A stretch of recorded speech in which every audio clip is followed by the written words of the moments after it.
Hey everyone, thanks for joining me today on my channel. As promised in my last video, this is a review on the Volvo S90 that I mentioned in the last video. If you haven't seen it by the way, please click on the link above, should be there now. So this review today, as I mentioned in my last video, is going to be more about the tech side of things, of what I want and what I don't want in my next car.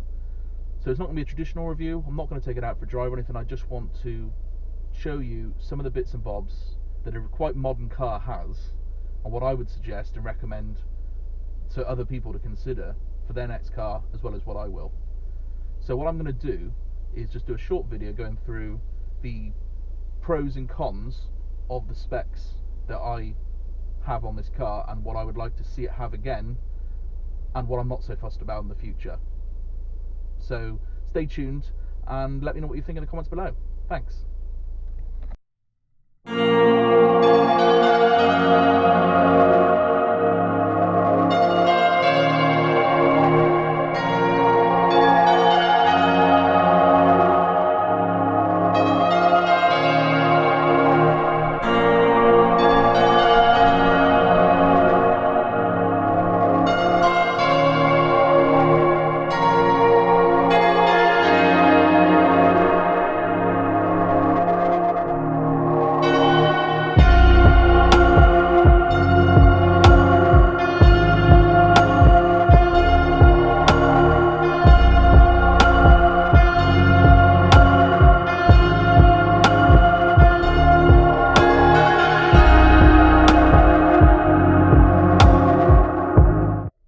So here we are in the Volvo S90.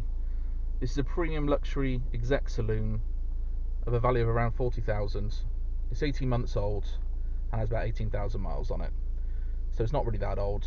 They still make this car, it's just not available with a diesel engine anymore, and I believe it's electric and hybrid only.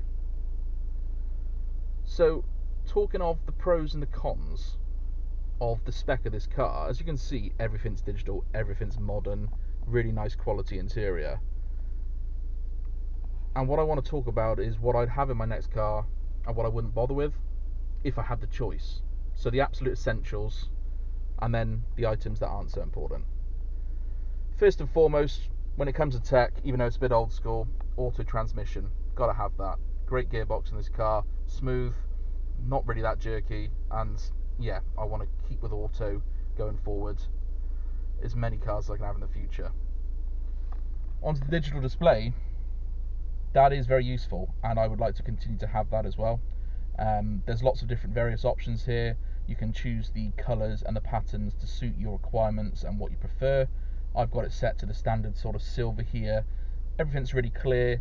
You've got the dial there, but it also shows you your digital layout on the speed as well as the actual clock, which I find quite useful. This centre screen you can see here shows your seat belts on and off in the car, but also I've got it set to show the sat nav after the car starts to drive, which again, really useful. Moving on to the central entertainment system, this is where everything in this car is controlled, and this is where there are plenty of good points and bad points. Again, I'll continue with the good points to start off with. First of all, as you can see here, lots of options. The cornering light function I like. I also like the cruise control system on this car, which offers control within the lanes, so that steering input isn't really required, you just have to hold onto the steering wheel. But also it has laser guided cruise control included in that, so it speeds up and slows down as per what is on the road, which basically means the car can effectively drive itself on the motorway, which is really helpful. It also has front and rear parking sensors, you can see on the park distance control there, and that there is included and part of the package there, with the sort of semi-self driving there as well. There are basic cruise control options on here as well, but I tend to use the full whack when I'm on the motorway. If I'm not on the motorway, I would just use the laser guided, which can slow down and speed up, as I mentioned. So you'll see at above the top there, the lane keeping aid, which is great for keeping the car in line, and just giving you a heads up if you're sort of if you've moved across by accident there as well. So that's pretty useful. If we scroll down a little bit, there's some extra safety warning items there as well. Collision avoidance assist, a must-have, and again a really good option of spec to have, which I would suggest. If we move across, I'll just quickly show you here as well. There's some other options here which is to do with the sort of entertainment side of things. Sound experience there just sort of sits in the realms of the sound system that you get with this car, which is very good quality.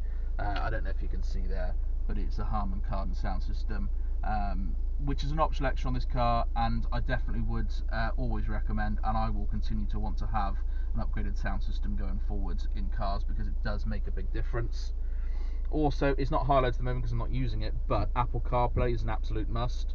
For me, Apple CarPlay, Android Auto, both options are on this car with this spec, and I will only get a car that has Apple CarPlay or Android Auto, because it just means that you've got full control of your phone when you want to listen to music or podcasts or radio, and you can delve through the different options, including using the phone, without causing any danger on the road at all, and it's completely safe to use. So that's my suggestions on that there as well. So lots of different things this car can do with the digital side of things. It's got various normal tech that you're probably used to, such as auto lights, auto wipers, as it's raining today in sunny old England. Lots of things that it can do, which you'd expect from a car like this, all round electric windows, fold-in mirrors. It's also got keyless entry, so the key just has to sit in the car, and a nice feature of this one with the full keyless entry is that it actually locks when you touch the outside button there, without you needing to press a button on the key, which again I think is a great option, something I haven't had before, something I'd like to have again.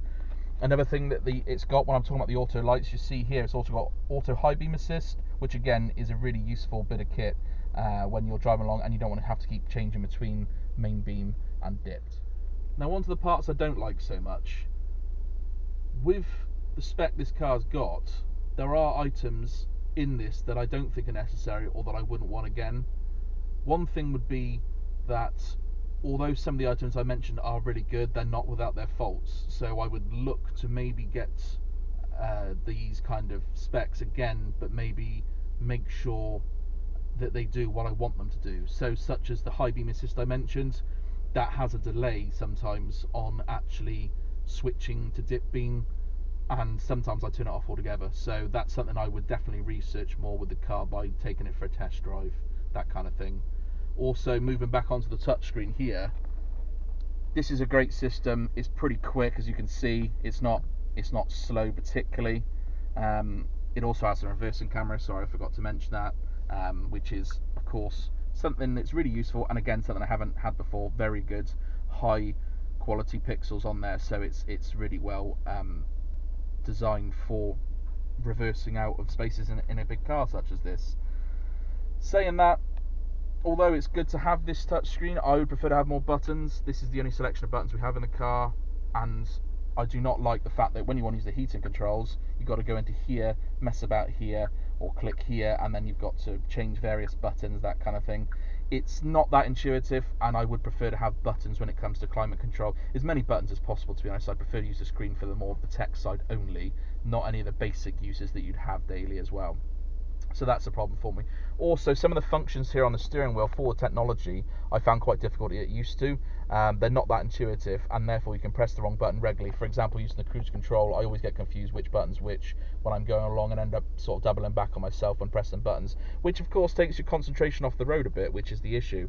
So I don't love that. I'm not a big fan, like I said a second ago, of the heating controls here, which actually when you're pressing various buttons can get a little bit, I know it looks simple, but actually sometimes when you first start up the car, put the fans on, it doesn't seem to blow straight away, and you have to kind of turn it really up and then down and mess around with it a bit just to kind of get your desired temperature. I'm not one to use the auto function, so I'll tend to sort of press what I want here, but I'll have to go up to max to really hear it kick in, and then even then, as you can hear, it does take its time.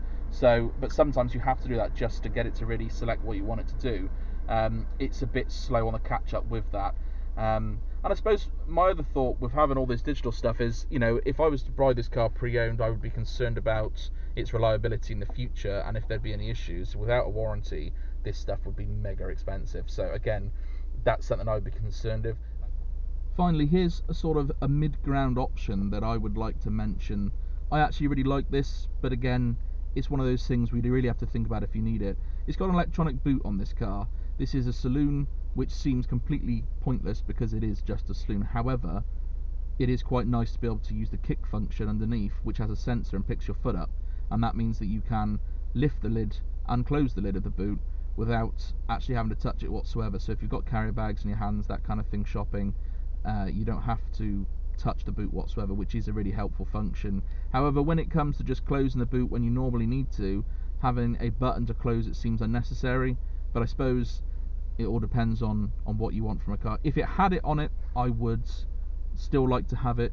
If it didn't have it and it was an option, I'd have to think twice. And that's really it for me, guys, with regards to the do's and the don'ts on the spec wise of this car. I really like this car, and it's built well, the quality's excellent, and I would recommend it if you were specifically looking at a Volvo or a Volvo S90. With regards to the options there that I've gone through and the spec of this car, there are bits that I definitely want to keep again, and there are items that I could live without, and may even choose not to have whatsoever, such as full touchscreen sort of capability, and look for more buttons on that there as well. So it's just a quick sort of view of what you can get with cars that are full of tech these days, and something to consider when purchasing your next car, as I will as well. Anyway, thanks for watching. Please like, subscribe and share. Speak to you soon. Thanks. Bye.